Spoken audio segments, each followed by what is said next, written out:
لیکن ان کو شعور نہیں۔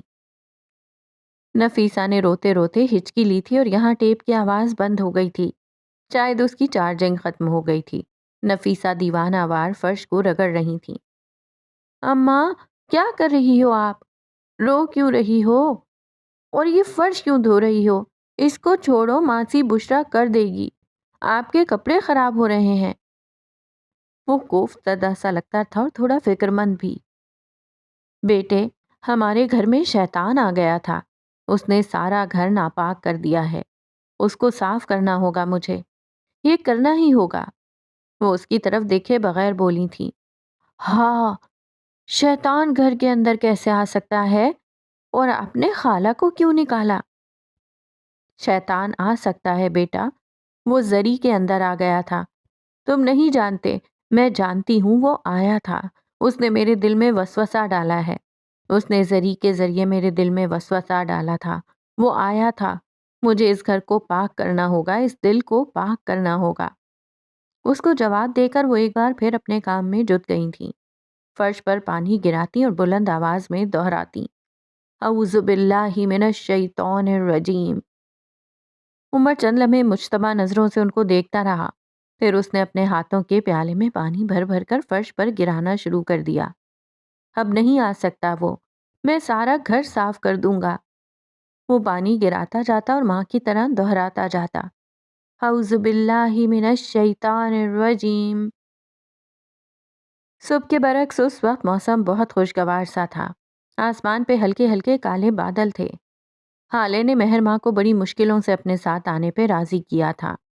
ہارون گھر کے باہر گاڑی میں بیٹھا حالے کا انتظار کر رہا تھا، جبکہ سفیر ان دونوں کے ساتھ گھر سے نکلا تھا۔ اس نے اپنے ڈرائیور کو چھٹی دے دی تھی۔ ویسے بھی اسے جب بھی فیملی کے ساتھ کہیں جانا ہوتا تو وہ خود ہی ڈرائیو کرتا تھا۔ تم میرے ساتھ آؤ گی نا؟ گیٹ کے باہر گاڑی کے قریب اس نے حالے سے پوچھا تھا۔ نہیں، میں ہارون کی گاڑی میں آؤں گی، آپ اور آپ ہی ساتھ آ جائیں۔ اوکے، نو آرگیومنٹس، وہ ہاتھ اٹھاتے صلح جو انداز میں بولا تھا۔ حالے اور حسن ہارون کی گاڑی میں بیٹھے تھے، جبکہ سفیر کے ساتھ بس مہر ماں تھی۔ گاڑی میں تھوڑی دیر تک گھمبیر خاموشی رہی اور پھر سفیر نے خود ہی بات کا آغاز کیا تھا۔ تمہیں پتا ہے مہر، ہارون بیچارہ اپنی جگہ پہ صحیح تھا۔ وہ بالکل ٹھیک تھا۔ اس کو مجھ سے انسیکیورٹی ہی ہونی چاہیے تھی۔ وہ محظوظ سا بول رہا تھا۔ کیا مطلب؟ آپ کیا کہنا چاہتے ہیں؟ وہ تھکی تھکی سی تھی، ساری دنیا سے بیزار سی۔ دیکھو، جو مرد ہوتا ہے نا، وہ عورت کو سمجھے یا نہ، لیکن دوسرے مرد کی نظر سمجھ جاتا ہے۔ ہارون کو بھی میری نظر سمجھ آ گئی تھی۔ اس نے میری آنکھیں پڑھ لی تھیں۔ اس کو میری آنکھوں میں حالے کا عکس دکھتا تھا، تبھی تو وہ مجھ سے چڑھتا تھا اور حالے کو مجھ سے دور رکھتا تھا۔ لیکن دیکھو کیا ہوا، وہ یہ نہیں کر پایا۔ آخر میرے چارم سے کوئی کیسے بچ سکتا تھا؟ پور ہارون۔ آخر میں اس نے ہلکا سا قہقہہ لگایا تھا، جیسے اپنی ہی بات کو انجوائے کیا ہو، جبکہ مہر کا رنگ بجھ سا گیا تھا۔ اس کے دل کو دھکا سا لگا تھا۔ آپ اس سے محبت کرتے ہیں؟ اس نے پتہ نہیں کیوں اور کس دل سے یہ سوال پوچھا تھا۔ ظاہر ہے، وہ خاندان کی سب سے حسین لڑکی ہے، انٹیلیجنٹ ہے، بولڈ ہے، آؤٹ سپوکن ہے۔ اس سے کون محبت نہیں کرے گا؟ اور حالے، کیا وہ بھی یہی جذبات رکھتی ہے آپ کے لیے؟ آپ شیور ہیں؟ سفیر سلطان کو کسی کی محبت کی ضرورت نہیں ہے۔ وہ اگر مجھ سے محبت نہ بھی کرتی ہوتی تب بھی میں اس کو اپنا لیتا۔ تم خود سوچو مہر، کیا ہے جو میرے پاس نہیں ہے؟ پیسہ، مقام، عزت، پرسنالٹی، پاور۔ اس کو میرا ہونا ہی تھا۔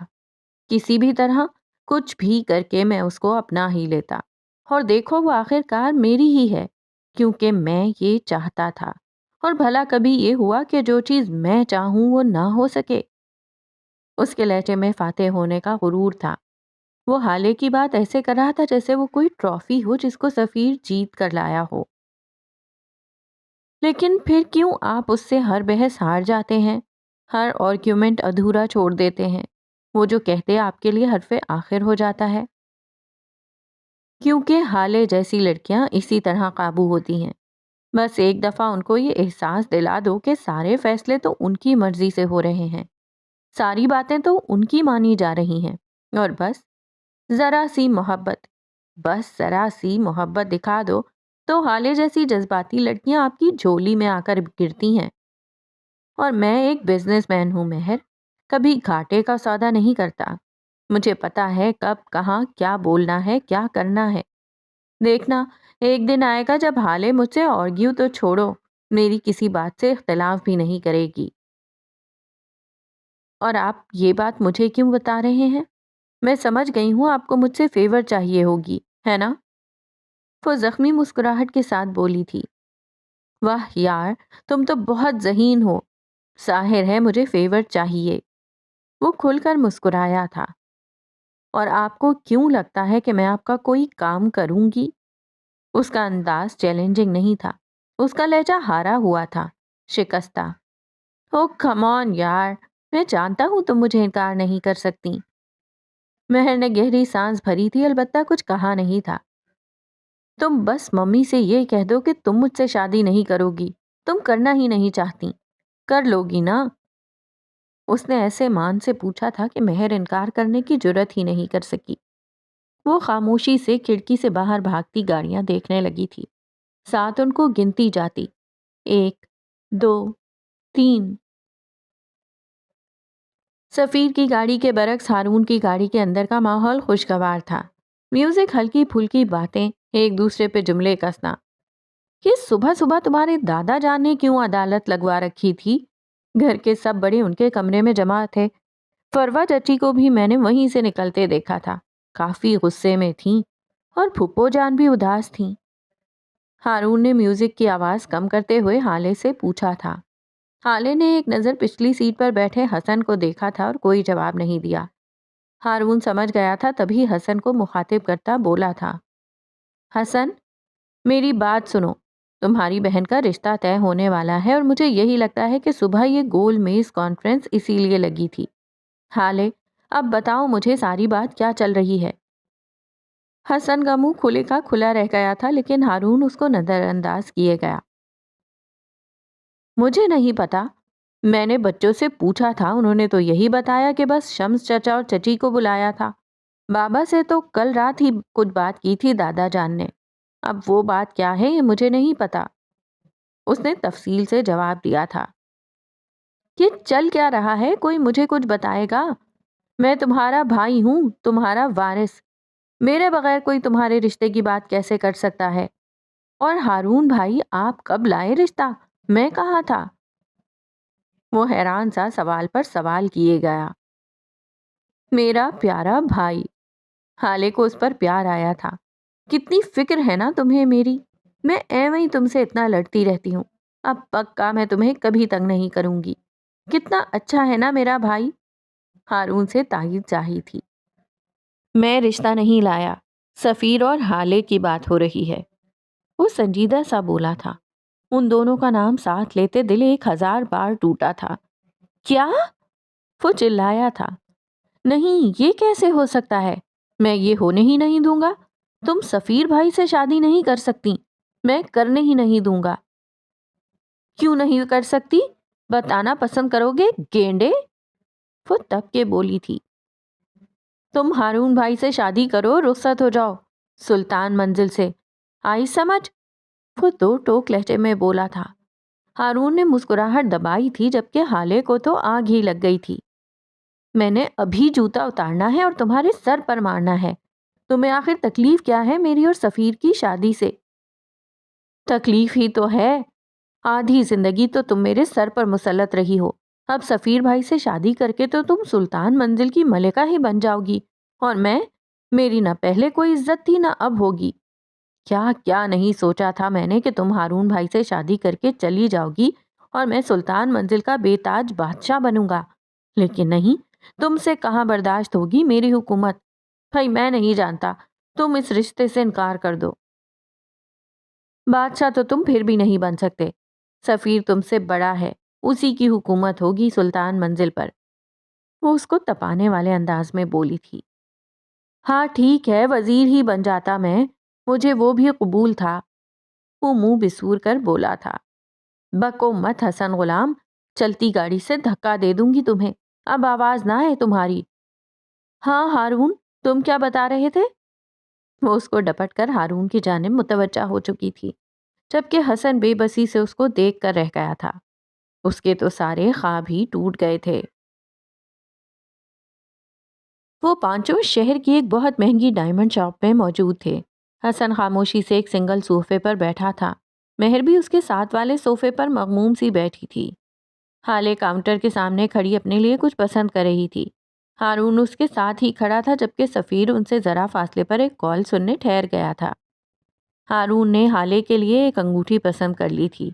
وہ حالے کی ہر برتھ ڈے پر انگوٹھی ہی گفٹ کرتا تھا۔ حالے نے بھی اپنے لیے ایک بریسلٹ نکلوایا تھا۔ وہی بریسلٹ مہر کو دکھانے وہ سامنے رکھے صوفے کی جانب بڑھی تھی۔ تبھی سفیر ہارون کے ساتھ آ کھڑا ہوا اور اس کے ہاتھ میں پکڑی انگوٹھی اچک لی۔ ہارون نے اس کو کھا جانے والی نظروں سے دیکھا تھا۔ یہ رنگ میں نے پسند کی ہے حالے کے لیے، تم کچھ اور دیکھو سفیر، وہ ناگواری سے بولا تھا۔ اب یہ مجھے پسند ہے۔ وہ انگوٹھی کو تنقیدی نظروں سے دیکھتا بول رہا تھا۔ ویسے بھی جب لڑکی ہی تمہاری نہیں رہی تو اس رنگ کا کیا کرو گے؟ ایک اور بات، حالے کو رنگ دینے کا اختیار بس میرا ہے۔ اب تمہیں چاہیے کہ کچھ اور دیکھ لو یار۔ ویسے ایک بات ہے، تم سے چیزیں چھیننا پتہ نہیں کیوں مجھے اتنا پسند ہے۔ وہ ہلکی سی مسکراہٹ کے ساتھ بول رہا تھا، جبکہ اس کی آنکھوں میں واضح طنز تھا۔ یہ رنگ خاموشی سے مجھے واپس کر دو سفیر، ورنہ اچھا نہیں ہوگا۔ اوہ، کیا کر لو گے تم؟ تمہیں پتا ہے سفیر، میں پاگل ہوں، یہ بات آدھا شہر جانتا ہے، اور اگر تمہیں یقین نہیں تو پھر میں کروں گا یہ کہ وہ جو سامنے سارے انڈور پلانٹس کے بڑے بڑے گملے ہیں نا، انگلی سے گملوں کی جانب اشارہ کیا تھا، یہ گملے اٹھا کر تمہارے سر پر دے ماروں گا، اور اگر پھر بھی مجھے سکون نہیں ملا تو اس شاپ کی ہر دیوار میں تمہارا سر ماروں گا، اور پتا ہے کوئی مجھے کچھ نہیں کہے گا۔ بتاؤں کیوں؟ اس لیے نہیں کہ میرا باپ سرکاری عہدے دار ہے، بلکہ اس لیے، وہ اس کے کان کے پاس جھکا تھا، کیونکہ میں پاگل ہوں۔ وہ چبا چبا کر بولا تھا، پھر ہتھیلی کھول کر اس کے سامنے کی تھی، ساتھ کنکھیوں سے اشارہ کیا تھا، رنگ واپس کرو۔ سفیر آنکھوں میں خون لیے اس کو دیکھتا رہا اور پھر رنگ اٹھا کر اس کی ہتھیلی پر دے ماری تھی۔ ایک بات بتاؤں سفیر، تم چاہے کچھ بھی کہہ لو، لیکن میں جانتا ہوں تم حالے سے محبت نہیں کرتے۔ اٹریکشن، کرش، برتری کی خواہش، کچھ بھی، لیکن محبت نہیں۔ وہ خاندان کی سب سے حسین لڑکی ہے، اسٹرانگ، اسٹریٹ فارورڈ۔ وہ بات کرنے کا فن جانتی ہے، وہ بات منوانا جانتی ہے، وہ کسی بھی مرد کو زیر کر سکتی ہے، وہ عام نہیں ہے۔ اس لیے، بس اس لیے تم مجھ سے شادی کرنا چاہتے ہو کیونکہ تمہیں شروع سے ہر بہترین چیز کو اپنا بنانے کی عادت ہے۔ وہ چبا چبا کر بول رہا تھا۔ واہ یار، تم تو جینیس ہو۔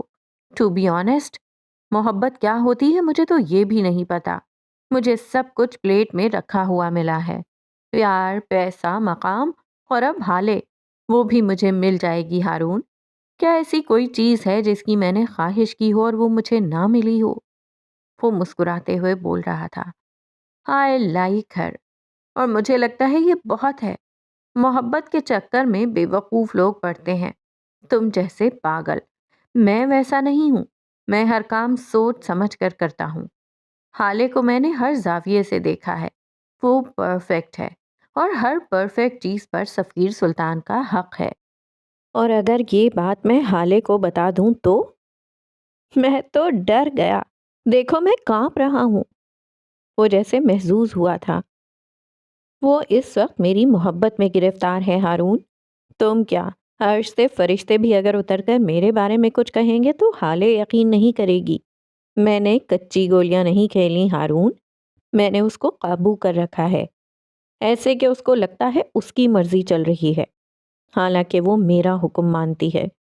لوگ کسی کے دماغ سے کھیلتے ہیں، میں نے حالے کا دل قابو کر رکھا ہے، میں اس کے دل کا حکمران ہوں۔ اور عورت اپنے دل کے حکمران کے بارے میں کسی سنی سنائی پر یقین نہیں کرتی، اپنے من پسند مرد کے گناہوں پہ وہ کبوتر کی طرح آنکھیں میچ لیتی ہے، اس کے عیوب ایسے چھپا لیتی ہے کہ فرشتوں کو بھی پتہ نہ چلے۔ میں نے 4 سال انگلیوں پہ گنوایا تھا، 4 سال اس کو وہی دکھایا ہے جو وہ دیکھنا چاہتی تھی، اس کو وہی سنایا جو وہ سننا چاہتی تھی، اور اب نہ وہ کسی کی سنے گی نہ کسی کی دکھائی ہوئی چیز حقیقت مانے گی۔ وہ دل جلانے والی مسکراہٹ کے ساتھ بول رہا تھا۔ ہارون نے جواب میں کچھ کہنے کو منہ کھولا ہی تھا کہ تبھی انہوں نے حالے کو اپنی جانب آتے دیکھا۔ ہارون نے فوراً خود کو کمپوز کر لیا تھا۔ تم نے یہ رنگ پسند کی ہے کیا ہارون؟ وہ اس کے ساتھ میں موجود انگوٹھی کو دیکھتے پوچھ رہی تھی۔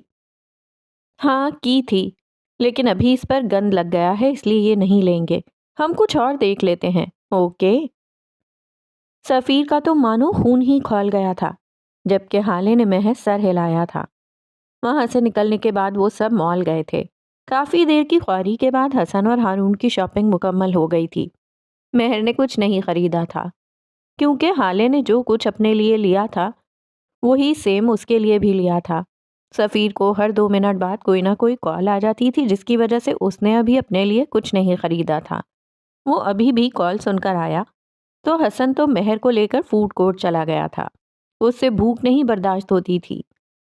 حالے، ہارون اور سفیر وہ تینوں اب ساتھ ساتھ چل رہے تھے، ایسے کہ ہارون بیچ میں تھا، حالے اور سفیر اس کی دائیں اور بائیں جانب۔ ہارون یار ایک بات تو سنو۔ سفیر ایک دکان کے سامنے رک گیا تو ہارون اور حالے کو بھی رکنا پڑا۔ بولو۔ وہ اکھڑا اکھڑا سا تھا۔ یار تم تو جانتے ہی ہو ہم دونوں کی شادی ہونے والی ہے۔ وہ حالے کو دیکھتے مسکراتے ہوئے بول رہا تھا۔ تو شادی سے پہلے کا جو ٹائم ہوتا ہے، گولڈن ٹائم، ہم لوگوں کو وہ اسپینڈ کرنا چاہیے۔ تمہیں نہیں لگتا کہ ہمیں ذرا اکیلے میں ایک دوسرے کے ساتھ کچھ شاپنگ کر لینی چاہیے؟ وہ ایسے کہہ رہا تھا جیسے وہ اور ہارون بچپن کے دوست ہوں۔ شیور، میں فوڈ کورٹ میں بیٹھ رہا ہوں حالے، تم فری ہو کر آ جانا، اوکے؟ اپنا فون آن رکھنا اور یہ مجھے دے دو۔ اس نے حالے کے ہاتھ سے وہ واحد شاپنگ بیگ بھی لے لیا تھا جس میں ہارون کا گفٹ تھا اور آگے بڑھ گیا تھا۔ آپ کو ایسے نہیں کہنا چاہیے تھا، مجھے اچھا نہیں لگا۔ ہم دونوں اس کے ساتھ بھی وہی باتیں کریں گے جو کہ اکیلے میں۔ یار پلیز اب میرا موڈ سپوائل مت کرو۔ چلو آؤ تمہیں کچھ خرید کر دیتا ہوں۔ وہ اس کا ہاتھ پکڑتے ہوئے بولا تھا۔ حالے خاموشی سے اس کے ساتھ چل دی تھی۔ کچھ ہی دیر میں اس کا موڈ ٹھیک ہو گیا تھا۔ سفیر، یہ دیکھیں کتنا پیارا ہے نا؟ وہ گلابی رنگ کا ایک کامدار جوڑا سفیر کو دکھاتے ہوئے کہہ رہی تھی۔ ان کے پیچھے ایک سیاہ آنکھوں والا دراز قد نوجوان بھی کھڑا تھا۔ اس نے سر پہ پی کیپ پہن رکھی تھی۔ سفیر کو دیکھ کر اس کی آنکھیں مشتبہ انداز میں سکڑی تھیں۔ ہاں ٹھیک ہے، لیکن اتنا بھی اچھا نہیں ہے۔ ویسے بھی تم پنک کلر بہت پہنتی ہو۔ کچھ ڈیفرنٹ ٹرائی کرو یار، لائف میں چینجز ضروری ہوتے ہیں، ایک ہی جگہ اسٹک ہو جانا اچھا نہیں ہوتا۔ وہ عام سے لہجے میں بول رہا تھا۔ حالے کا رنگ البتہ پھیکا پڑا تھا۔ اسی وقت سفیر کا موبائل ایک بار پھر بجا تھا اور وہ معذرت کرتا دکان سے باہر نکل گیا تھا۔ حالے بھی آگے بڑھ گئی تھی، اس کا موڈ خراب ہو گیا تھا۔ اس سیاہ آنکھوں والے نوجوان نے اشارے سے سیلز مین کو اپنی جانب بلایا تھا اور وہی گلابی جوڑا پیک کرنے کو کہا تھا۔ حالے اب سامنے والے دکان میں داخل ہو گئی تھی اور بے دلی سے ڈریسز الٹ پلٹ کر دیکھ رہی تھی، جب اس کو اپنے عقب سے ایک شناسا سی آواز سنائی دی تھی۔ میں نے کہا تھا نا ہم پھر ملیں گے۔ اس کی آنکھوں میں چمک تھی، لہجہ پرسکون سا۔ حالے کرنٹ کھا کر مڑی تھی۔ تم یہاں کیسے؟ کیا اب ٹھیک ہو؟ تم نے مجھے کیسے پہچانا؟ او گاڈ، ہارون تمہیں دیکھتا تو خوش ہو جاتا۔ کیا واقعی؟ وہ حیران سی تھی اور تھوڑی پرجوش بھی۔ میں آپ کو لاکھوں کی بھیڑ میں پہچان سکتا ہوں۔ اس کا لہجہ سادہ سا تھا۔ اس نے بس ایک ہی بات کا جواب دیا تھا۔ عمر، تمہیں اس طرح دیکھ کر مجھے بہت خوشی ہوئی ہے۔ مجھ سے زیادہ نہیں ہوئی ہوگی، وہ اس کو دیکھتے ہوئے بولا۔ یکدم حالے کو یاد آ گیا تھا کہ وہ یہاں اپنی فیملی کے ساتھ آئی ہے۔ اچھا خیر، مجھے جانا ہوگا، میرے کزن مجھے ڈھونڈ رہے ہوں گے۔ تم سے مل کر خوشی ہوئی۔ یہ لے لیں پھر چلی جائیے گا۔ اس نے ایک شاپنگ بیگ ہالے کے سامنے کیا تھا۔ اس میں کیا ہے؟ وہ اس کے ہاتھ سے وہ بیگ لیتے ہوئے پوچھ بیٹھی، لیکن وہ خاموش رہا تھا۔ ہالے نے اس نیلے رنگ کے بیگ کے اندر دیکھا تو اس میں وہی گلابی جوڑا تھا۔ اس کے چہرے کے زاویے بگڑے تھے۔ تم ہماری باتیں سن رہے تھے، اور اگر سن بھی رہے تھے تو تمہیں یہ خوش فہمی کیوں ہو گئی کہ میں تم سے یہ ڈریس لے لوں گی؟ وہ تب ہی تو گئی تھی جبکہ وہ بالکل پرسکون سا تھا۔ میں نے آپ کی کوئی بات جان بوجھ کر نہیں سنی، اور یہ ڈریس میں شکریہ کے طور پر دے رہا ہوں۔ آپ نے اس رات میرے لیے جو کچھ بھی کیا، میں آپ کا شکر گزار ہوں۔ مجھے خون دینے کے لیے اور مجھے بچانے کے لیے شکریہ۔ میں یہ نہیں لوں گی تم سے۔ اور ایک بات اور، آج کے بعد اگر آئندہ کبھی بھی مجھے کہیں دیکھ بھی لو تو ایسے گزر جانا جیسے مجھے جانتے بھی نہیں ہو۔ آئی سمجھ؟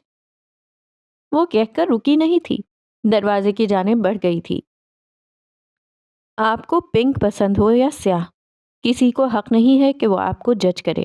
جن سے آپ محبت کرتے ہیں ان کو تو بالکل بھی نہیں، کیونکہ جب آپ کسی کو جج کرنے لگ جاتے ہیں تو آپ کے پاس ان سے محبت کرنے کا وقت نہیں رہتا۔ آپ ہر وقت ان کے ہر کام میں کچھ نہ کچھ ایسا ڈھونڈنے لگتے ہیں جس کی بنا پر آپ اسے جج کر سکیں۔ اس طرح آپ کی نظر بس ان کی خامیوں پر ہوتی ہے، آپ ان میں اچھائی نہیں دیکھ پاتے۔ جن سے محبت کریں ان کے سیاہ سے بھی محبت کریں، ان کے پنک سے بھی محبت کریں، اور اگر نہیں کر سکتے تو اس کو جج مت کریں، اور اگر آپ یہ سب نہیں کر سکتے تو محبت کے جھوٹے دعوے نہ کریں۔ اس کا لہجہ ویسا ہی تھا، خوبصورت، پرسکون۔ ہالے تو گویا بت بن گئی تھی، پتھر کا بت۔ کافی دیر بعد اس نے مڑ کر دیکھا تھا لیکن وہ جا چکا تھا، وہ جانے کے لیے ہی آیا تھا۔ رات گہری، سیاہ اور تاریک تھی۔ یوسف سلطان کے کمرے میں اس وقت ان کے دونوں بیٹے اور بہویں موجود تھیں، شمس اور معراج سلطان۔ بابا جان کے پاس بیڈ پر بیٹھے تھے جبکہ فروا اور حسینہ کمرے میں رکھے گرے رنگ کے صوفے پر بیٹھی تھیں۔ حسینہ مغموم سی تھیں جبکہ فروا غیر آرام دہ۔ جب بابا نے بات کا آغاز کیا، میں نے یہاں آپ سب کو تمہید باندھنے کے لیے نہیں بلایا، میں صاف اور سیدھی بات کرنے کا عادی ہوں۔ ہالے اور سفیر مجھے بہت عزیز ہیں، میں چاہتا ہوں کہ ان دونوں کو ایک رشتے میں جوڑ دیا جائے۔ وہ دونوں بھی ایک دوسرے کو پسند کرتے ہیں، اسی حوالے سے میں معراج اور اس کی گھر والی سے بات کر چکا ہوں۔ اب میں تمہاری اور فروا کی رضا جاننا چاہتا ہوں۔ فروا، تم اپنے ذاتی اختلافات ایک طرف رکھ کر جواب دینا۔ یہ معاملہ تمہارے بیٹے کی ساری زندگی کا ہے اور اس کی خوشی کا بھی۔ ان کی آواز باروب اور سنجیدہ تھی۔ بابا جان، مجھے تو بظاہر کوئی قباحت نظر نہیں آتی اس رشتے میں، اور اگر سفیر کی پسند کی بات ہے پھر تو بات ہی ختم ہے۔ جیسا آپ چاہیں، میں راضی ہوں۔ شمس خوش دلی سے بولے تھے جبکہ فروا نے کھا جانے والی نظروں سے ان کو دیکھا تھا۔ سفیر کی خوشی یا ہالے کو ملنے والا حصہ، سب سمجھتی ہوں میں، وہ دل ہی دل میں بولی تھیں۔ بابا جان، آپ سب جانتے تو ہیں کہ ہالے کتنی بدتمیز اور اکھڑ ہے۔ معراج نے پہلو بدلا تھا۔ وہ میری عزت بالکل نہیں کرتی، اس کے لیے تو میں جیسے گھر کے بڑوں میں ہوں ہی نہیں۔ کوئی اپنے گھر کے بچوں کو بھی اتنا ذلیل نہیں کرتا ہوگا جتنا وہ مجھے کرتی ہے۔ معراج کچھ بولنے لگے تھے کہ حسینہ نے ان کو خاموش رہنے کا اشارہ کیا تھا۔ اور مہر، وہ اس کے بالکل برعکس ہے۔ ان کے لہجے میں جیسے شیرینی سی گھل گئی تھی۔ وہ بہت فرما بردار اور محبت کرنے والی بچی ہے، اور وہ سفیر سے محبت کرتی ہے۔ بن ماں باپ کی بچی ہے، ہمیں اس کا حق نہیں مارنا چاہیے۔ میں چاہتی ہوں سفیر اور مہر ماں کی شادی ہو جائے۔ یوسف سلطان نے ان کی ساری تقریر خاموشی سے سنی تھی، اور جب بولے تو بس اتنا: سارا گھر جانتا ہے فروا، ہالے کیسی ہے اور تم کیسی۔ میں محفل میں بیٹھ کر تمہیں کچھ سخت لفظ نہیں بولنا چاہتا، لہٰذا تمہارا یہ اعتراض رد ہوا۔ فروا نے کلس کر پہلو بدلا تھا۔ اور دوسری، وہاج کی بیٹی کو بلواؤ یہاں، میں اس سے بات کرتا ہوں۔ اگر ایسا کچھ ہے تو پہلا حق اسی کا ہوگا، باقی سب بعد میں۔ فروا، تمہارا بس اعتراض ہے نا؟ ان کے لہجے میں بلا کا سکون تھا۔ فروا تو مانو کھل اٹھی تھیں۔ ظاہر ہے مہر ماں سب بتا دے گی اور بس ساری ٹینشن ختم۔ زبردست، ملازمہ کے ذریعے مہر کو پیغام بھجوایا گیا تھا۔ 5 منٹ بعد وہ سیاہ رنگ کی شلوار قمیض میں ملبوس یوسف سلطان کے کمرے میں آتی دکھائی دی تھی۔ اس کی آنکھوں کے پپوٹے سوجے ہوئے تھے، معمول سے کچھ زیادہ۔ وہ سلام کر کے خاموشی سے حسینہ اور فروہ کے بیچ میں آ کر بیٹھ گئی تھی۔ اس کا ایک ہاتھ سیاہ دوپٹے میں چھپا ہوا تھا، ایسے کہ محسوس نہ ہوتا تھا۔ چند ایک غیر ضروری باتوں کے بعد وہ اصل مدعے پر آئے تھے۔ ہم سفیر اور حالے کی شادی کے بارے میں سوچ رہے ہیں، اسی لیے آپ کی بھی مرضی جاننا چاہتے ہیں۔ اگر آپ سفیر میں انٹرسٹڈ ہیں تو ہمیں بتا سکتی ہیں۔ یوسف سلطان لیے دیے لہجے میں بولے تھے، جبکہ مہر تو اس پہ بھی کھل اٹھی تھی کہ کم از کم انہوں نے اس کو مخاطب تو کیا۔ فروہ اور حسینہ نے اس کو امید سے دیکھا تھا۔ ایسی کوئی بات نہیں ہے ابا، سفیر میرا کزن ہے، دوست ہے، اور بس، اس سے زیادہ ہمارے درمیان کوئی اور تعلق نہیں ہے۔ وہ ٹھہرے ہوئے لہجے میں پرسکون سی بول رہی تھی، البتہ اس کی آنکھیں اس کا ساتھ نہیں دے رہی تھیں، ان میں واضح کرب تھا۔ وہ اپنی ساری زندگی کی جمع پونجی لٹا رہی تھی۔ حسینہ بیگم نے اس کو نم آنکھوں سے دیکھا تھا۔ میری بیٹی کا ظرف کتنا اعلیٰ ہے، جبکہ فروہ، وہ ابھی تک اس کے الفاظ ذہن میں جذب نہیں کر پائی تھیں۔ لیکن میں نے تو کچھ اور سنا ہے، فروہ نے مجھے ایک بالکل الگ کہانی سنائی ہے۔ وہ سنجیدگی کے ساتھ پوچھ رہے تھے۔ معراج خاموش مگر چپتی نظروں سے مہر کو دیکھ رہے تھے۔ کچھ تھا جو ان کو شک میں ڈال رہا تھا، کچھ تھا جو ان کو کھٹک رہا تھا۔ یہ بات اتنی سیدھی نہیں تھی، یہ معاملہ اتنا آسان نہیں تھا۔ کوئی کیسے اپنی متاع حیات سے اتنی آسانی سے دستبردار ہو سکتا ہے؟ مومانی جان کو ضرور کوئی مغالطہ ہوا ہوگا، ایسی کوئی بات نہیں ہے۔ بابا جان، بس اب یہ بات ختم کر دینا، بچی کہہ تو رہی ہے ایسی کوئی بات نہیں ہے۔ یہ شمس تھے، ان کو ڈر تھا کہ کہیں حالے جیسا اچھا چانس ان کے ہاتھ سے نکل نہ جائے۔ ٹھیک ہے مہر بیٹا، تم اب جاؤ، حالے اور سفیر کو بلا کر لاؤ۔ اب کہ یوسف سلطان کا لہجہ نارمل تھا، وہ ڈائریکٹ آپ سے تم پر آ گئے تھے۔ مہر خاموشی سے اٹھ کر چلی گئی تھی۔ فروہ، اب تو کوئی اعتراض نہیں ہے نا تمہیں؟ بابا جان کی بھاری آواز ایک بار پھر گونجی تھی۔ فروہ نے بمشکل جواب دینے کو منہ کھولا تھا۔ مجھے کچھ وقت چاہیے بابا جان، مجھے اس بارے میں سوچنا ہوگا، تبھی کوئی موزوں جواب دے پاؤں گی۔ تم نے جو سوچنا ہے سوچتی رہو، میں آج ہی حالے اور سفیر کی رسم کروں گا، یہیں اسی کمرے میں۔ ان کا لہجہ دو ٹوک تھا۔ تھوڑی دیر بعد حالے اور سفیر آ گئے تھے، ساتھ حسن اور ہارون بھی تھے۔ شاپنگ سے واپسی پہ ہارون اپنے گھر نہیں گیا تھا، حالے نے اس کو روک رکھا تھا۔ تھوڑی دیر پہلے جس صوفے پر حسینہ اور فروہ بیٹھے تھے، اب اسی صوفے پر یوسف سلطان بیٹھے تھے۔ آؤ بیٹا حالے اور سفیر، تم دونوں میرے پاس آ کر بیٹھو۔ دادا جان نے محبت سے ان دونوں کو پاس بلایا تھا۔ سفیر مطمئن سا، جبکہ حالے جھجکتی ہوئے ان کے پاس جا کر بیٹھ گئی تھی۔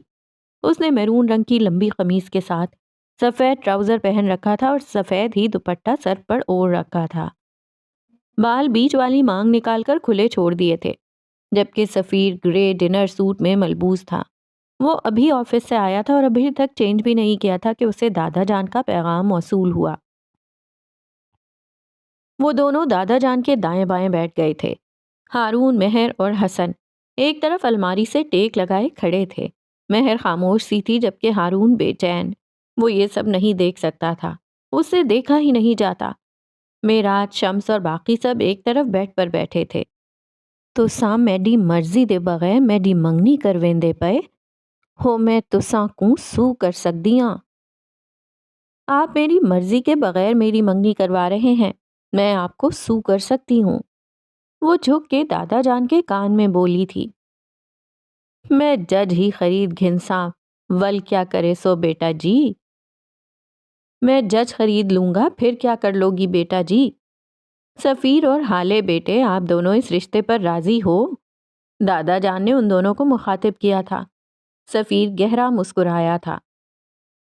میں تو راضی ہوں۔ اس کے لہجے میں بے حد اطمینان تھا، جبکہ حالے نے بس جی کہنے پر اکتفا کیا تھا۔ اب دادا جان نے سفیر کے ہاتھ میں ایک انگوٹھی دی تھی اور حالے سے اس کا ہاتھ آگے کرنے کو کہا تھا۔ حالے نے ادھر ادھر نظر دوڑائی اور معراج پہ اس کی نظر ٹک گئی۔ وہ اس کا مطلب سمجھتے ہوئے اٹھے تھے اور اس کے قریب آ کر اس کا ہاتھ سفیر کے ہاتھ میں دیا تھا۔ سفیر نے مسکراتے ہوئے انگوٹھی پہنا دی تھی۔ ہارون کی آنکھوں میں مرچیں سی بھرنے لگی تھیں۔ اس سے وہاں کھڑے ہونا دو بھر ہو گیا تھا، جبکہ مہر بالکل پرسکون سی کھڑی تھی، جیسے اس کو فرق ہی نہ پڑتا ہو۔ حسن کی آنکھیں نم ہوئی تھیں، جن کو وہ بے دردی سے رگڑ گیا تھا۔ اب سفیر نے اپنا ہاتھ آگے بڑھایا تھا۔ معراج نے انگوٹھی نکال کر حالے کے ہاتھ میں دی تھی۔ حالے نے سفیر کی طرف دیکھا تھا۔ سفیر نے آنکھوں سے اشارہ کیا تھا جیسے کہہ رہا ہو ڈو اٹ۔ اس نے جھجکتے ہوئے انگوٹھی پہنا دی تھی۔ نہ کسی نے تالیاں بجائیں، نہ مبارکباد دی۔ سب کے اپنے غم تھے، سب کے اپنے مسئلے تھے سوائے شمس اور معراج کے۔ شمس سلطان نے آگے بڑھ کر حالے کا سر چوما تھا اور کچھ پیسے اس کی گود میں رکھ دیے تھے۔ معراج نے ان دونوں پر پیسے وار کر حسن کو تھمائے تھے کہ نرگس کو دے دے۔ ہارون کی اپنی جگہ پر کھڑے ٹانگیں کانپنے لگی تھیں۔ اس سے مزید کھڑے رہنا دوبھر ہو گیا تھا۔ وہ فوراً دروازے کی طرف بڑھا تھا جب اس کو سفیر کی آواز سنائی دی۔ ہارون یار، پکچرز تو لے لو، ہماری یادگار مومنٹ ہے۔ وہ مسکرا کر کہہ رہا تھا۔ ناٹ ناؤ سفیر، ناٹ ناؤ۔ اس نے بے بسی سے سرگوشی کی تھی۔ حالے کا اس طرف دھیان نہیں تھا۔ وہ اماں کی کوئی بات سن رہی تھی۔ فروا اپنی جگہ پتھر کا بت بنی بیٹھی تھی۔ مہر نے قریب آ کر حالے کو مبارکباد دی تھی، ساتھ اس کے ہاتھ چومے تھے۔ ہارون میرے بھائی، تم سے کہہ رہا ہوں۔ سفیر نے ایک بار پھر اس کو آواز دی تھی۔ اس بار ہارون مڑا تھا۔ اس کی آنکھیں سرخ ہو رہی تھیں۔ حالے نے بے اختیار نظریں چرا لی تھیں۔ ہارون نے اپنا موبائل نکالا تھا اور ان دونوں کی ایک ساتھ تصویر کھینچی تھی۔ اس کے ہاتھ کانپ رہے تھے۔ تصویر بلر ہوئی تھی۔ سفیر نے اب سب کو ساتھ کھڑا کر لیا تھا فیملی فوٹو کے لیے۔ ہارون نے ایک دو تصاویر اور اتاری تھی اور جب سفیر نے اس کو تصاویر دکھانے کو پاس بلایا، ہارون اس کے قریب گیا تھا اور تصویر دکھانے کے بجائے اس کے کان کے پاس جھکا تھا۔ کسی انسان کو اتنا ستاؤ جتنا بعد میں خود بھی برداشت کر سکو۔ ہم جیسے پاگل اللہ کو بہت عزیز ہوتے ہیں سفیر، ہم سے مت الجھو، ہمیں مت ستاؤ، ورنہ خود بھی ستائے جاؤ گے۔ وہ بول کر پیچھے ہٹا تھا۔ سفیر نے لب بھینچ لیے تھے۔ ہارون خاموشی سے کمرے سے نکل گیا تھا۔ گینڈے، تمہیں دعوت نامہ دوں گی یہاں آنے کا؟ حالے نے دانت کچکچائے تھے۔ میں نہیں آؤں گا تمہارے پاس۔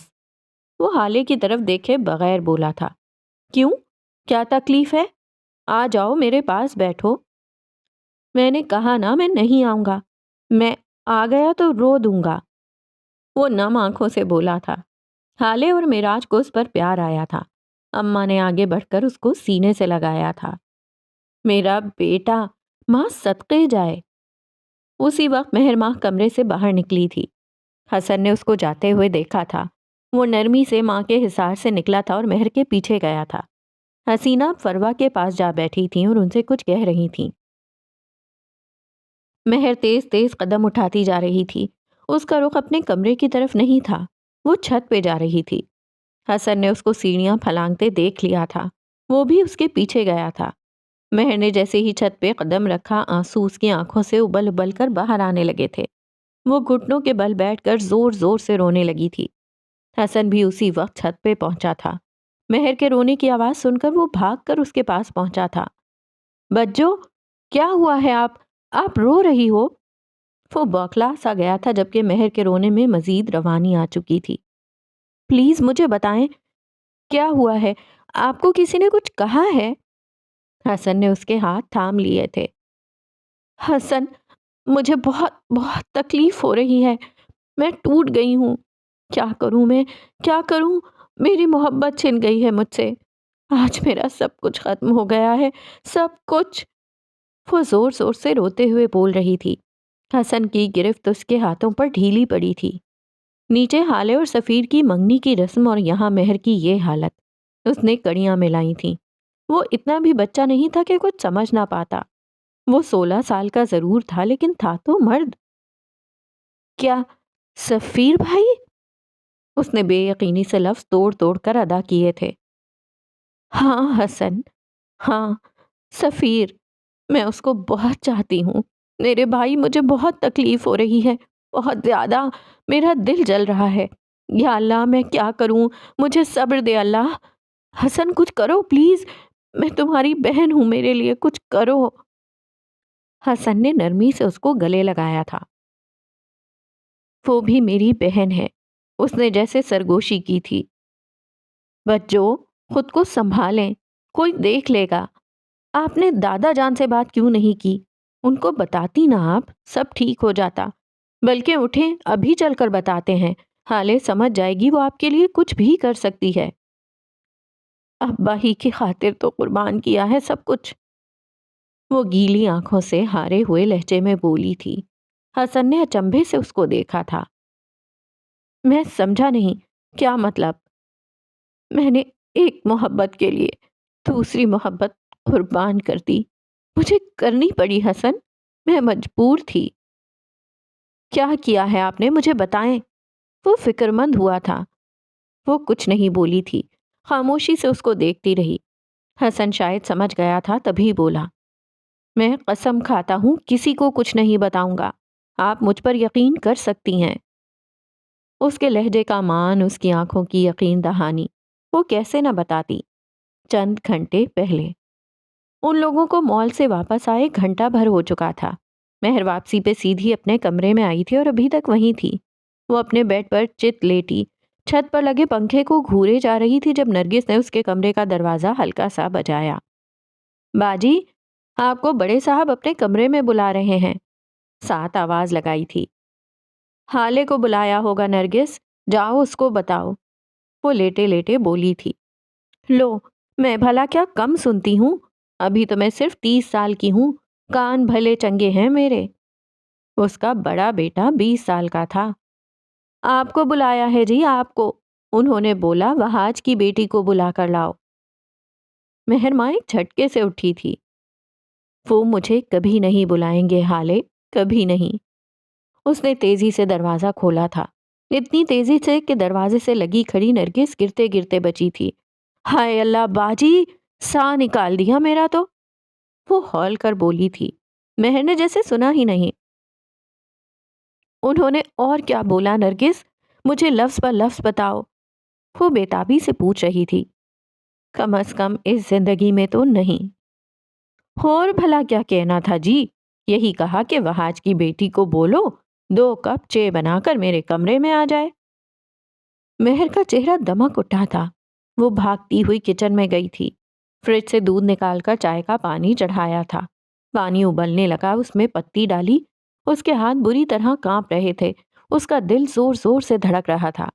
ابا کافی نہیں پیتے، ابا چائے پیتے ہیں۔ چائے بن چکی تھی۔ اس نے جیسے ہی کپڑے سے پتیلی اتارنی چاہی، اس کا ہاتھ بری طرح آگ میں جل گیا۔ اس کی آنکھوں میں پانی بھر گیا تھا، جلن شدید تھی۔ وہ نیچے بیٹھتی چلی گئی تھی، منہ پہ ہاتھ رکھ کر تکلیف ضبط کرنی چاہی۔ وہ دیر نہیں کر سکتی تھی۔ تبھی تھوڑی دیر بعد وہ اٹھی تھی، چائے برتن میں ڈالی، ٹرے سجایا اور یوسف سلطان کے کمرے کی جانب بڑھ گئی۔ 2 منٹ کی دوری صدیوں پر محیط تھی۔ اس نے دروازے پر پہنچ کر ہلکا سا نوک کیا تھا۔ اندر سے اجازت مل گئی تھی۔ وہ دھڑکتے دل کے ساتھ اندر داخل ہوئی۔ یوسف سلطان کھڑکی کے پاس رکھی کرسی پر بیٹھے تھے، نظریں باہر سڑک پر جمی تھیں۔ مہر چند لمحے متذبذب سی کھڑی رہی، پھر خاموشی سے چلتی ہوئی ان کے سامنے رکھی دوسری کرسی پر بیٹھ گئی۔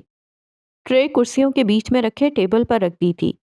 چند لمحے مزید سرکے وہ خاموشی سے بیٹھی رہی۔ آپ کو ہمیشہ مجھ سے یہی شکایت رہی ہے نا کہ میں آپ کو نگین کی بیٹی نہیں سمجھتا، میں آپ کو اپنا خون نہیں مانتا۔ انہوں نے بات کا آغاز کیا تھا۔ ابا، مجھے بس یہ آرزو رہی ہے کہ آپ مجھے ان کی بیٹی تسلیم کریں، میں آپ سے شکایت کرنے کا سوچ بھی نہیں سکتی، وہ بے قراری سے بولی تھی۔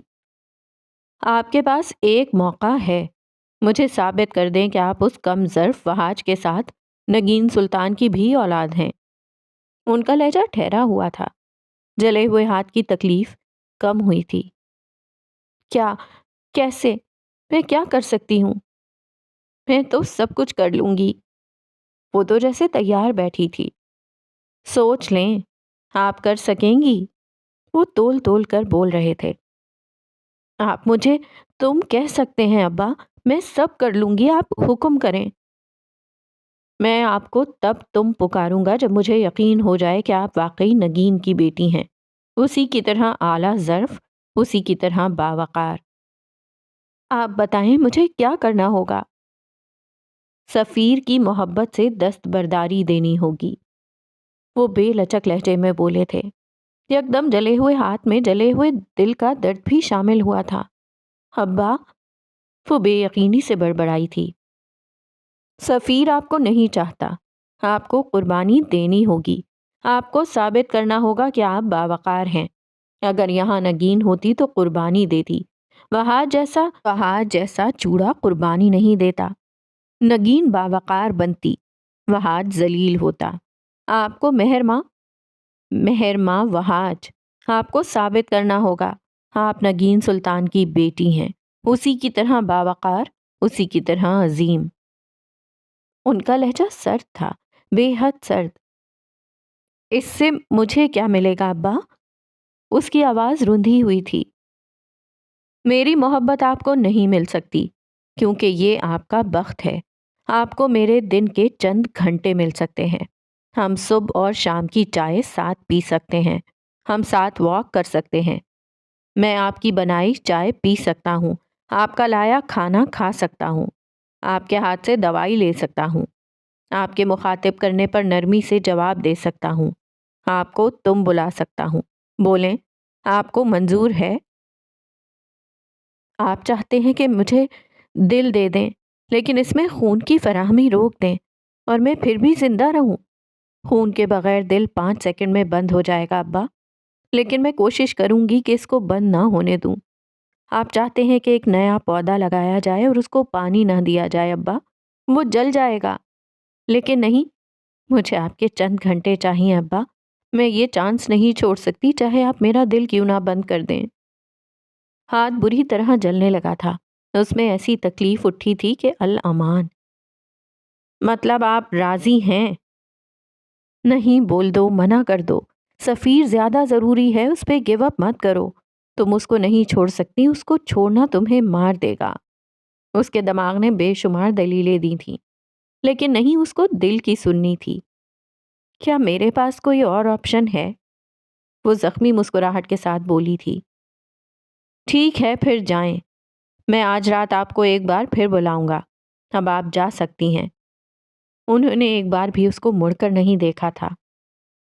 اور چائے؟ میں وہاج کی بیٹی کے ساتھ چائے کافی نہیں پی سکتا، اسے لے جاؤ۔ جب ثابت کر دو تم نگین سلطان کی بیٹی ہو، تب چاہے زہر لے آنا، یوسف سلطان پی لے گا۔ وہ بے بسی سے لب کو چلتی اٹھی تھی۔ اس نے اپنی متاع حیات کا سودا کر لیا تھا، وہ بھی صرف کسی کے چند گھنٹوں کے لیے۔ یہ محرومی کیا کیا کرواتی ہے۔ میں کیا کرتی حسن؟ میرے پاس کوئی آپشن نہیں تھا۔ وہ دونوں رات کی تاریکی میں چھت پہ ایک دوسرے کے سامنے بیٹھے تھے۔ مہر کے چہرے پہ چاند کی روشنی پڑ رہی تھی، سفید مقدس روشنی۔ میں تھک گئی تھی ان کی نفرت سہتے سہتے۔ کوئی راستہ، کوئی جائے فرار نہیں تھی میرے پاس۔ سفیر کو اگر حاصل کر بھی لیتی تو خوشی نہیں ملتی۔ میں تو سفیر کو اس لیے پانا چاہتی تھی تاکہ مجھے ابا کی محبت مل جائے۔ نگین کی بیٹی کو جو مقام نہ ملا وہ شاید سفیر کی بیوی کو مل جائے۔ لیکن دیکھو نا حسن، میرے ہاتھ سے سب کچھ نکل گیا، ریت کی طرح۔ میں کچھ نہیں کر سکی۔ میرے بس میں جو تھا میں نے وہ کیا حسن، مجھ سے یہی ہو سکتا تھا۔ حسن چپ چاپ اس کو دیکھے جا رہا تھا۔ اس کے بڑے اس حد تک جا سکتے ہیں اس نے نہیں سوچا تھا۔ اس رات وہ مہر کے ایسے راز کا امین بنا تھا جسے اس کو قیامت تک نہیں کھولنا تھا۔ بجو، آپ نے جو بھی کیا صحیح یا غلط میں نہیں جانتا، لیکن آپ کو جب کبھی میری ضرورت پڑے میں آپ کے لیے موجود رہوں گا، ہر جگہ، ہر وقت۔ مجھے نہیں پتا میں صحیح ہوں یا غلط، لیکن میرے حساب سے محبت سودے بازیوں سے نہیں ملتی، وہ آپ کا بخت ہوتی ہے۔ ملی تو مل گئی، اور نہ ملی تو آپ چاہے ایڑیاں رگڑیں یا پھانسی کے پھندے پہ چڑھ جائیں، وہ آپ کو نہیں ملے گی۔ اس وقت وہ مہر کو کوئی 16 سال کا بچہ نہیں لگا تھا، وہ بالکل معراج سلطان لگا تھا۔ مہر نے سر جھٹکا تھا۔ یہ ٹین ایجرز کیا سمجھیں گے ہمارے روگ؟ حسن اٹھ کھڑا ہوا تھا، وہ بھی اس کے ساتھ اٹھی تھی۔ اس کا دل ہلکا ہو چکا تھا۔ اس نے کسی عام ٹین ایجر کو اپنا رازدار نہیں بنایا تھا۔ وہ معراج سلطان کا بیٹا تھا، مر جائے گا لیکن قسم نہیں توڑے گا۔ وہ رات گرم اور حفظدہ تھی۔ ہارون شاہد سلطان منزل سے آ کر سیدھا اپنے کمرے میں گیا تھا اور ابھی تک باہر نہیں آیا تھا۔ 9 بجنے والے تھے جب نوال اس کے کمرے کا دروازہ نوک کرتے ہوئے اندر داخل ہوئی۔ وہ غالباً فریش ہو رہا تھا، تبھی باتھ روم سے پانی گرنے کی آواز آ رہی تھی۔ تھوڑی دیر بعد وہ باہر نکلا تو گھٹنوں سے ذرا نیچے تک آتے باتھ روب میں ملبوس تھا۔ ماں کو دیکھ کر شرمندہ سا واپس ڈریسنگ میں گھس گیا۔ اب باہر آیا تو بھوری شرٹ اور پینٹ پہن رکھی تھی، بال ابھی بھی گیلے تھے، آنکھیں سرخ تھیں۔ آج پھر سارا دن اس خود غرض لڑکی کی وجہ سے خوار رہے ہو نا؟ سنا ہے منگنی کروا لی، ہم لوگوں کو بتانا تو دور، بھنک تک نہ پڑنے دی۔ وہ زبردست غصے میں تھیں۔ ماما یہ سب بہت اچانک ہوا، ورنہ پھپھو جان آپ کو ضرور بلاتی۔ وہ اپنے بال بناتے ہوئے کہہ رہا تھا۔ ہاں، جیسے میں جانتی نہیں تمہاری پھپھو جان کو، اور تم کس خوشی میں بن بلائے باراتی بن کر کھڑے ہو گئے تھے وہاں؟ مجھے وہاں رہنے کا شوق نہیں تھا، یہ بس ایک اتفاق تھا۔ مجھے تو یہ تک نہیں پتا تھا کہ وہاں اس کی رسم ہوگی، ورنہ میں وہاں کبھی نہ رکتا۔ وہ واقعی نہ رکتا۔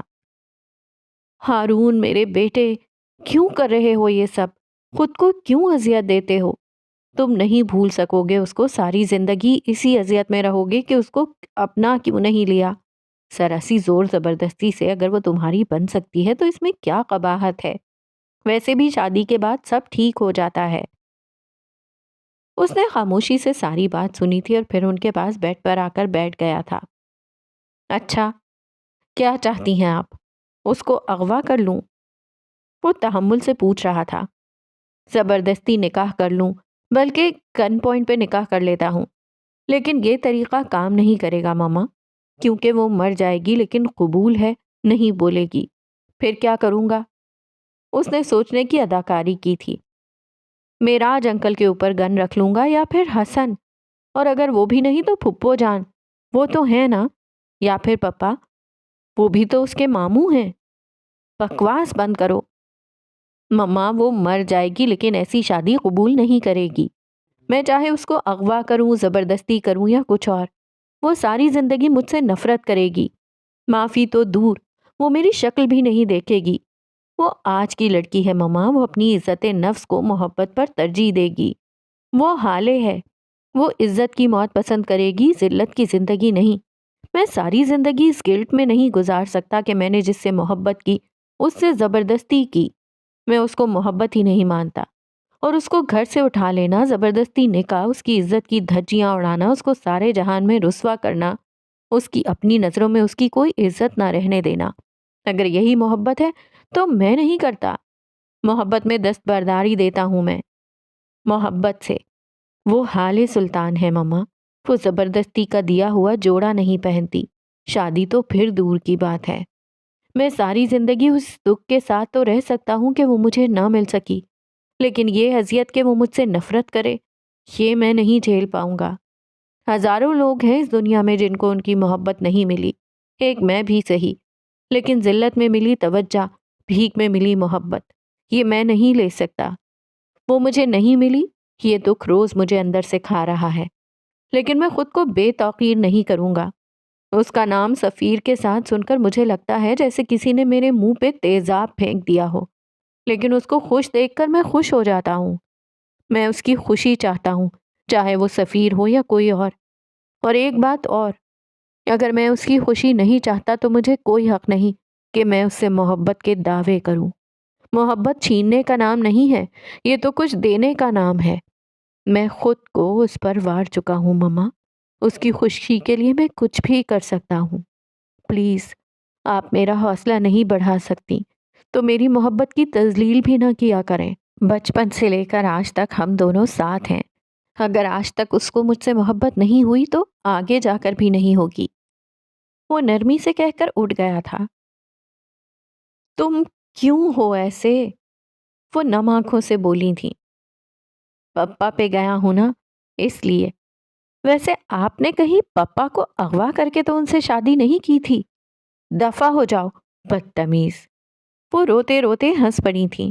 وہ بھی ان کو دیکھ کر مسکرایا تھا۔ یہ ایک چھوٹے سے ڈھابے کا منظر تھا۔ کچھ لوگ خوش گپیوں میں مصروف تھے تو کچھ کھانا کھا رہے تھے۔ ہر طرف لکڑی کی 4 کرسیوں کے درمیان ایک بڑی سی گول میز حائل تھی۔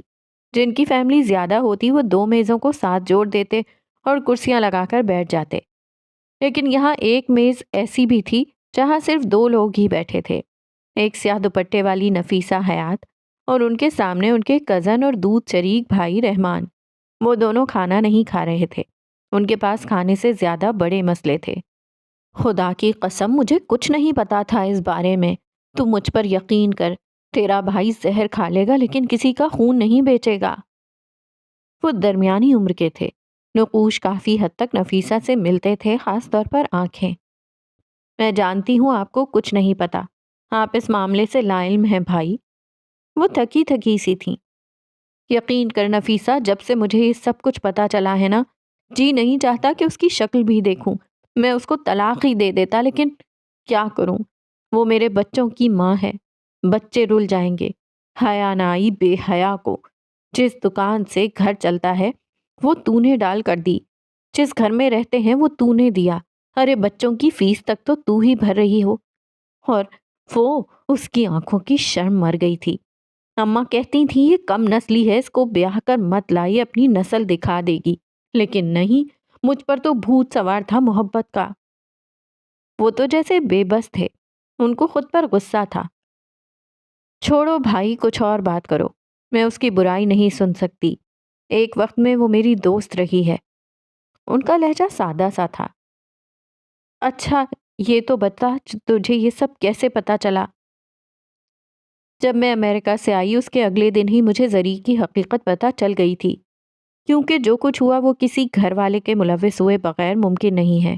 کوئی اتنا دلیر نہیں تھا کہ نفیسہ کے گھر میں گھس کر اس کے بیٹے کو ڈرگز دے۔ میں بیکری جا رہی ہوں یہ بات بس زری کو بتائی تھی اور نہیں، اس روز انہوں نے میرا تعاقب نہیں کیا تھا، وہ سب زری کی انفارمیشن تھی۔ خیر کڑیاں ملتی گئیں اور جو صورت سامنے آئی وہ آپ کی بیوی کی تھی۔ پھر تو نے اتنا انتظار کیوں کیا؟ اسی دن کیوں سب کچھ نہیں بتا دیا ہمیں؟ ایک چیز جو مجھے شک میں ڈال رہی تھی کہ زری کیوں چاہتی تھی میں امریکہ جاؤں، بس یہ معمہ مجھ سے حل نہیں ہو رہا تھا، اور آخرکار میں نے یہ بھی جان لیا۔ ان کے ہونٹوں پر طنزیہ مسکراہٹ تھی۔ زری جانتی تھی کہ وہ میرے سامنے رقم خرچ نہیں کر سکتی، وہ میری نظروں میں آ جائے گی، میں اس کے لفظ پکڑ لوں گی، اس کی چالیں پلٹ دوں گی، تبھی وہ چاہتی تھی کہ میں چلی جاؤں۔ پتہ ہے بھائی، وہ کہتی ہے اس نے میرا کوئی نقصان نہیں کیا، لیکن میں آپ کو بتاؤں اس نے میرا کتنا نقصان کیا ہے۔ ان کی آنکھوں میں کرچیاں سی بھرنے لگی تھیں۔ وہ میز پر آگے کو ہوئے سرگوشی نما آواز میں کہہ رہی تھیں، اس کی وجہ سے میری اعتبار کرنے کی حس ہی مر گئی ہے، مجھے لوگوں سے خوف آنے لگا ہے، میں اب کافی عرصے تک کوئی دوست نہیں بنا پاؤں گی، بلکہ شاید ساری زندگی میں دوستوں کے بغیر رہوں گی۔ میں کسی سے راز نہیں کہہ سکوں گی، اور اگر کہوں گی تو ساری ساری رات اور دن اس خوف میں رہوں گی کہ کہیں وہ میرا راز نہ فاش کر دے، کہیں وہ بھی مجھے دھوکہ نہ دے دے۔ میں بہت بہت ڈسٹرب سی تھی، میں سو نہیں پاتی ہوں، میرا دل بہت دکھا ہوا ہے۔ اگر ساری دنیا آپ کے ساتھ دھوکہ کرے، دغا دے، آپ کی پیٹھ میں خنجر گھونپے، یہاں تک کہ آپ کی فیملی، آپ کا خاندان بھی، اگر آپ کو کوئی تکلیف پہنچائے یا آپ کا محبوب آپ سے بے وفائی کر دے، چاہے آپ کے ساتھ کچھ بھی ہو جائے، تو آپ کے پاس ایک ایسا شخص ہوتا ہے جس کو آپ سب بتا سکیں، جس سے بلا جھجک سب کہہ سکیں، اور وہ ہوتا ہے آپ کا دوست۔ میں اب سوچ رہی ہوں کہ آپ کا دوست ہی آپ سے دغا کرے، آپ کو دھوکہ دے، تو آپ کس سے جا کر کہیں گے؟ بھائی آپ بتائیں میں کس کے پاس جاؤں؟ ان آنکھوں کا کرب رحمان کو اپنا دل کٹتا ہوا محسوس ہو رہا تھا۔ تو غم نہ کر، اللہ ہے نا، وہ تیرے مجرموں کو ایسے نہیں چھوڑے گا۔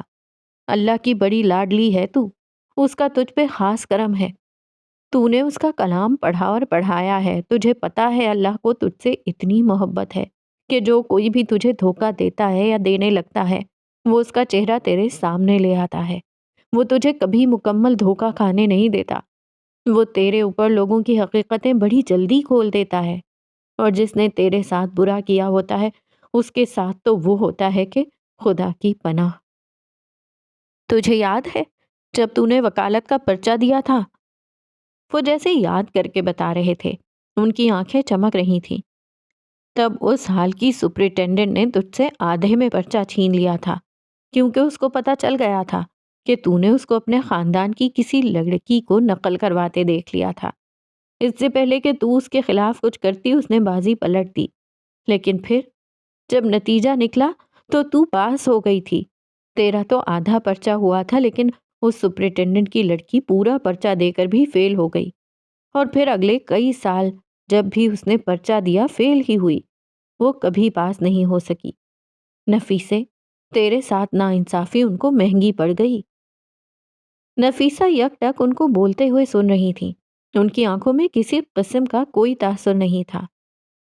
اور وہ فرقان، وہ تمہارا بچپن کا منگیتر، یاد ہے اس نے بھرے محلے میں یہ الزام لگایا تھا کہ تو وکالت پڑھنے نہیں بلکہ آوارہ گردیاں کرنے جاتی ہے، اور کئی بار اس نے تجھے خود لڑکوں کے ساتھ ہوٹلوں میں دیکھا ہے۔ یاد کر اس کے بعد اس کے ساتھ کیا ہوا تھا۔ اس کی بہن کی شادی عین نکاح کے وقت ٹوٹ گئی، اس کا باپ اسی رات صدمے میں مر گیا، ماں پاگل ہو گئی اور اس کی ہونے والی بیوی اپنے مائیوں کے رات بھاگ گئی۔ وہ آج تک کنوارا ہے، کسی نے اس کو اپنی لڑکی نہیں دی۔ اس نے تیری کردار کشی کی، اللہ نے اس کو کہیں کا نہ رہنے دیا۔ تیری نند، اس نے تجھے دھکا دے کر تیرا پہلا بچہ مار دیا، اور اس کے بعد تجھے کبھی اولاد نہ ہوئی۔ اس کے ساتھ کیا ہوا یاد ہے نا؟ اس کے 5 کے 5 بچے ایک ہی سال میں اس کی آنکھوں کے سامنے دم توڑ گئے، اور شوہر حادثے میں مر گیا۔ وہ دیوانوں کی طرح گلی گلی روتی پھرتی تھی، اس کو دیکھ کر کلیجہ منہ کو آتا تھا۔ میرے پاس ایسے ہزاروں قصے ہیں، کیا کیا یاد دلاؤں میں؟ مجھے بہت ڈر لگتا ہے نفیسے۔ یک دم ان کی آنکھیں نم ہوئی تھیں، ان کا لہجہ کانپا تھا۔ بڑا ڈر لگتا ہے مجھے زری کے انجام سے، پتہ نہیں اس کے ساتھ کیا ہوگا۔ دیکھ تو اس کو معاف نہ کر بے شک، لیکن اس کے لیے دعا کرنا، اس کا کیا میری اولاد پر نہ آ جائے۔ مجھے میری اولاد بڑی پیاری ہے، اس کے لیے دعا کرنا۔ وہ کمبخت حاسد ہو گئی، اس کا پیٹ نہیں بھرتا، اب اس کا حسد اس کو کھا نہ جائے۔ نفیسے، اس کے لیے دعا کرنا۔ وہ آخر میں جیسے رو پڑے تھے۔ اس نے تجھ سے تیرا کیریئر چھین لیا، اس نے، وہ ابھی بول رہے تھے کہ نفیسہ نے ان کی بات کاٹی تھی۔ اس نے مجھ سے میرا کیریئر نہیں چھینا، مجھ سے میرا کیریئر میرے ایمان کی کمزوری نے چھینا ہے۔ عزت، ذلت، زندگی، یہ سب تو اللہ کے ہاتھ میں ہوتی ہے، لیکن میں لوگوں سے ڈر گئی۔ مجھے لگا وہ لوگ میرے بیٹے کو مار دیں گے۔ میں نے یہ نہیں سوچا کہ اگر عمر کی زندگی لکھی ہوگی تو وہ لوگ چاہے اس کو گولی ماریں یا زہر دے دیں وہ بچ جائے گا۔ زری اور ان 10 لوگوں کا پلان بالکل پرفیکٹ تھا۔ میرے بیٹے کی بیماری، میرا امریکہ جانا، میرا لائسنس کینسل ہو جانا اور وہاں دیار غیر میں جا کر ہمت ہار جانا اور پھر شرم سے کبھی واپس نہ آنا۔ وہ طنزیہ مسکرائی تھیں، لیکن ان لوگوں سے ایک غلطی ہو گئی، بس ایک غلطی۔ اب ان کی آنکھوں میں سرد سا تاثر تھا اور لہجے میں تپش تھی۔ ان لوگوں نے غلط عورت چن لی، انہوں نے نفیسہ حیات کو چن لیا۔ اب میں ان کو بتاؤں گی کہ میں کیا چیز ہوں۔ میرے باپ کی خون پسینے کی کمائی سے میں نے وکالت کا امتحان دیا تھا، بسوں کے دھکے، کئی گھنٹوں کی بھوک، یہ سب میں نے اس لیے نہیں برداشت کی تھی کہ ایک دن کوئی بھی ایرا غیرا آئے گا اور مجھ سے میرا حق چھین لے گا۔ نہ، میں یہ نہیں ہونے دوں گی۔ ایک ایک کو گھسیٹوں گی، ایک ایک سے حساب لوں گی، میرے دنوں کی اذیت کا، میرے راتوں کے عذاب کا حساب۔ میں کسی ایک کو بھی نہیں چھوڑوں گی بھائی، کسی ایک کو بھی نہیں۔ ان کو لگتا تھا وہ لوگ مجھ سے میرا واحد رشتہ زری کو چھین لیں گے اور بس نفیسہ ہار جائے گی، لیکن ان کو نہیں پتا میرا واحد اور مضبوط رشتہ تو میرے اللہ سے ہے، اور جس انسان کا اللہ کے سوا کوئی نہ ہو اس سے ڈرو، اس کے قہر سے ڈرو، اس کی نرمی سے ڈرو، اس کی چپ سے ڈرو، اس کے بولنے سے ڈرو، اور جب اس کو ستاؤ تو خدا کے عذاب سے ڈرو۔ وہ سرد سے لہجے میں بول کر خاموش ہوئی تھی۔ تو کیا کرنے والی ہے نفیسے؟ وہ بمشکل بول پائے تھے۔ نفیسہ گہرا مسکرائی تھی۔ وہی جس میں نفیسہ ماہر ہے، میں ایک ایک کو کورٹ میں گھسیٹنے والی ہوں۔ وہ بول کر آسودگی سے آنکھیں موند چکی تھی۔